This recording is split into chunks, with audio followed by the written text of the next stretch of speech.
Welcome to our daily show where we discuss the fourth stimulus check update, the stimulus package update, daily news, everything you need to know about on a daily basis, money, investing, the stock market. If you find these videos helpful, don't forget to hit the like button for us down below. We got lots to discuss here today in this video. We have updates on the $1,400 stimulus checks, the $2,000 stimulus checks that we have groups pushing for it to be included in this next stimulus package. We also have an update on checks that are going out tomorrow for millions of people. Yeah, it's that time of the month. As well as multiple updates on the stimulus package and what is going on in our country here today. So sit tight. This is going to be a good episode here for you today. Lots to talk about here in this video. Okay, several things to discuss here. First up, stimulus check update. A fourth payment would be critical for many, a new study says. These things are really good because it shows Congress the need for more stimulus checks. So sometimes Congress says, another stimulus check isn't really needed. They don't really need it. So when these new studies come out that shows Congress that there is a need for a new stimulus check, these are really good studies. It really shows them. As you can see here, this is as of today, October 14th. So this is really, really good here. Let me show you this. As the U.S. confronts rising inflation, slower job gains, and a crippled supply chain, a new study finds that Americans most in need of a stimulus check at the beginning of the pandemic continue to suffer the most. Does that sound familiar? The 3 rounds of stimulus checks spanning 2 presidencies were critical to lower earners, researchers with the Capital One Insight Center found, but that they didn't go far enough. The study started in the spring of 2020 with the authors administering surveys to a national representative group of Americans every 4 to 8 months to learn more about the virus's impact from how they used their stimulus checks to view of the U.S. economic recovery. The respondents fell into 3 annual income groups: less than $25,000 per year, $25,000 to $100,000 per year, and over $100,000 per year. Lower earners were much more likely than other groups to have spent the final stimulus payment on bills, the study found. Part of the reason for that, researchers said, was the lack of recovery for the nation's poorest. The study found that while job and income loss was devastating during the spring of 2020 at the wave of the virus in the US, how Americans fared in the year since has varied greatly depending on several factors.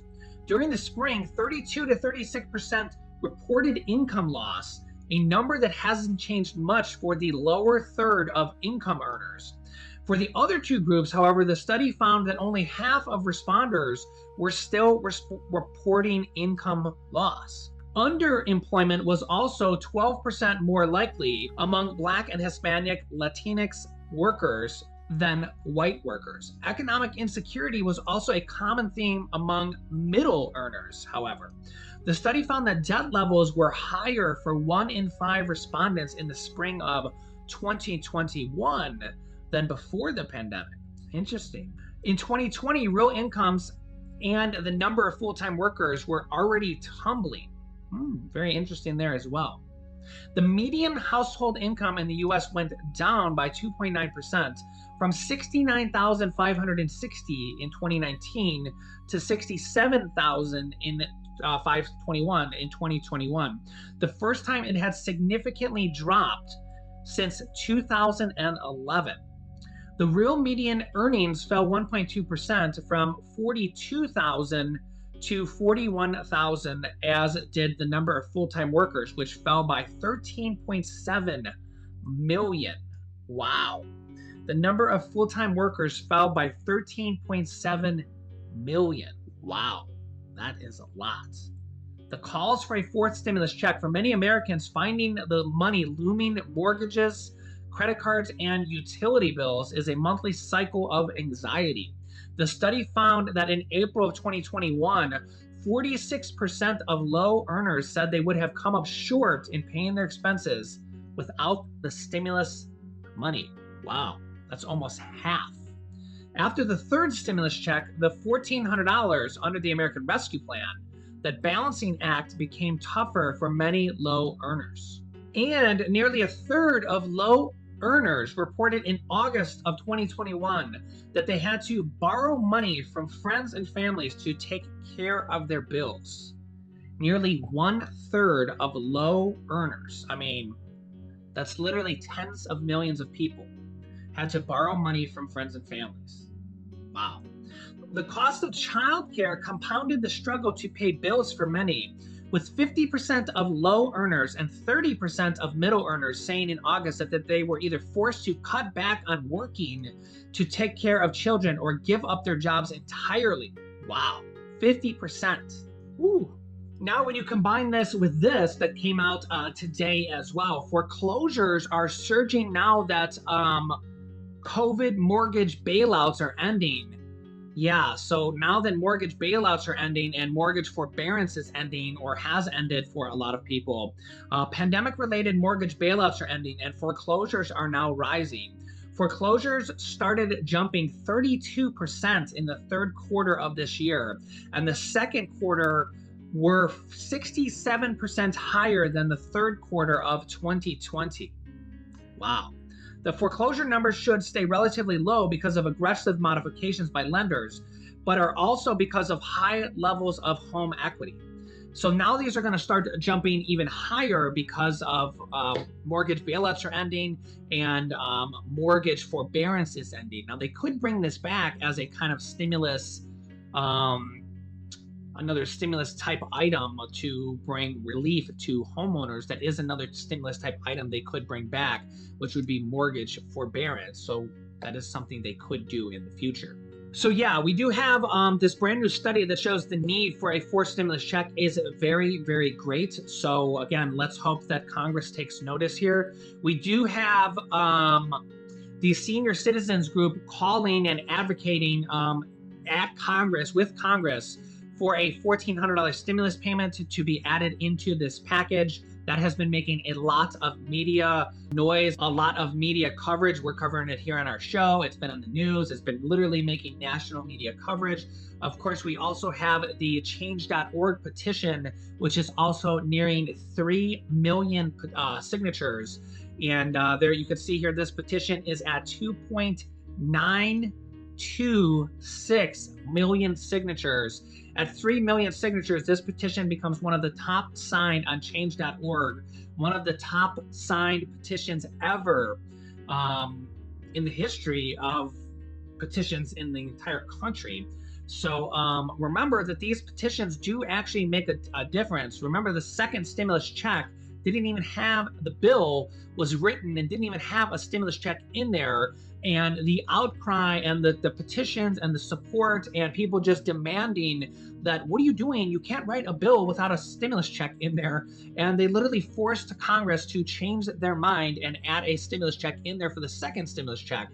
So these things do actually make a difference. And they literally forced Congress to change their mind and made people like Senator Bernie Sanders stand up and say, you know what, you're right. We do need to change our mind and add a stimulus check in there.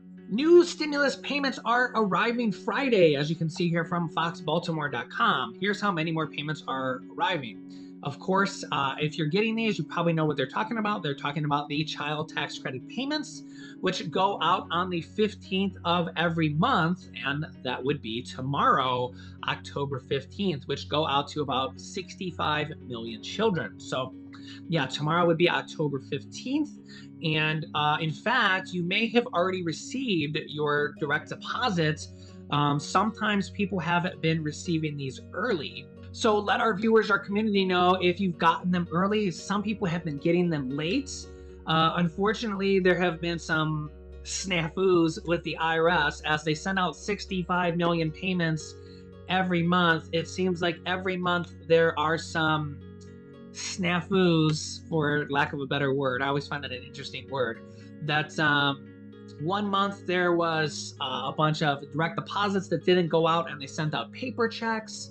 You can manage your payments, check to see if you're enrolled, view your payment status, view your payments. In the coming months, you will be able to use this tool to notify the IRS about changes in your circumstances, update your bank account, your mailing address, all this stuff. If you're a non-filer and you don't file tax returns, you are eligible to receive these child tax credit payments. Okay, you can see here, if you aren't required to normally file a tax return and you haven't given us your information already, you will need to give us your basic information for the child tax credit by entering your information here. This is the official IRS website. You can check to see if you're eligible for payments, all sorts of information here. I know it sounds kind of creepy, but it's so that they can verify who you are and make sure that there's no fraud and nobody's trying to steal your identification. So if you've never done it before, it's through the IRS, and it's making sure that you are who you say you are and that nobody's trying to steal your ID. So, but if you're missing payments, or if you haven't gotten your payments at all, you probably want to do this, or you can call the IRS, and I'll give you that number here as well. For anybody that needs to call the IRS, you can literally just go to Google and type in IRS phone number. You can see it right here, 1-800-829-1040. Just like if you have to file a 1040 form, 1-800-829-1040. You can call the IRS. If you're missing your third stimulus check, call the IRS. If you're missing stimulus check 1 or 2, you can call the IRS.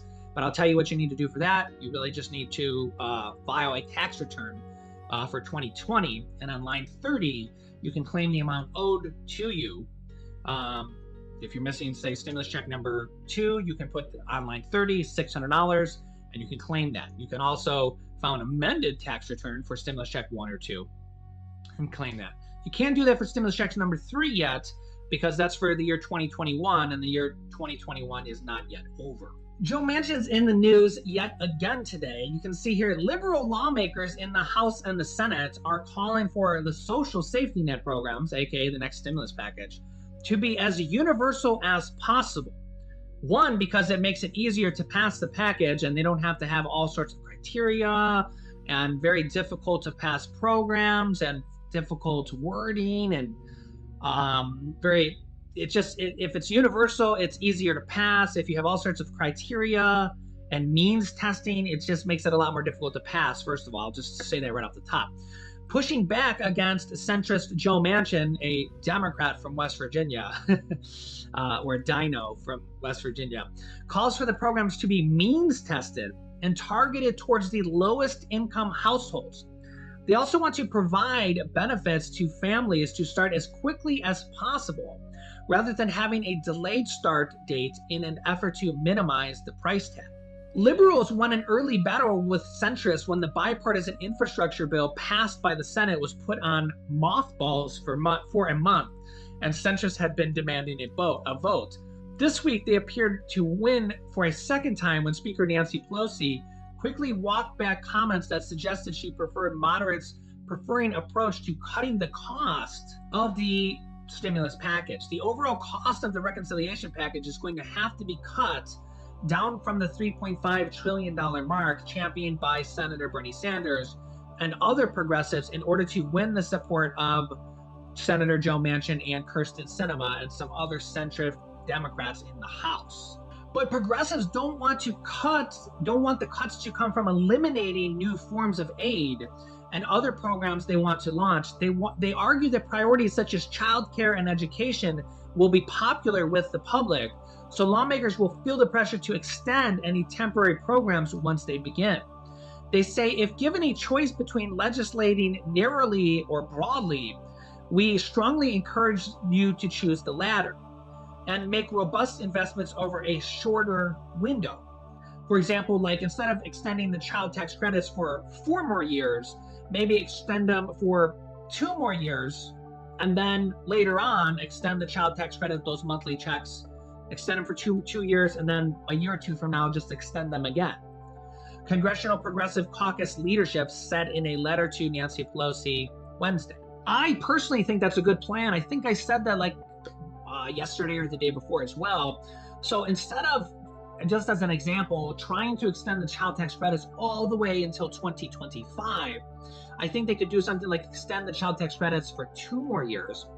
And then once, 2 years is up or close to up, then go to extend it again. Both Republicans and Democrats are in favor of the child tax credits. Remember, former President Donald Trump back in 2017 raised the child tax credits from $1,000 to $2,000. And Republicans, like Senator Josh Hawley and a lot of Republicans are in favor of the child tax credits. The big difference with the Republicans, though, is that a lot of Republicans want there to be a earned income requirement. So they want you to have a job. That is where the big difference in Republicans and Democrats vary. Even Joe Manchin kind of wants there to be a job requirement, or an earned income requirement. So that is where there is a big difference. So that is where if they don't have the 2 to 4 year passage, if they only pass it for say 2 years or 3 years instead of 4 years, that is where it could come into play down the road. But the problem is that because they're having to cut the package, I think they're probably going to have to cut the child tax credits. I don't think it's likely to be 4 years. I think maybe they're going to cut it to 3 or maybe 2.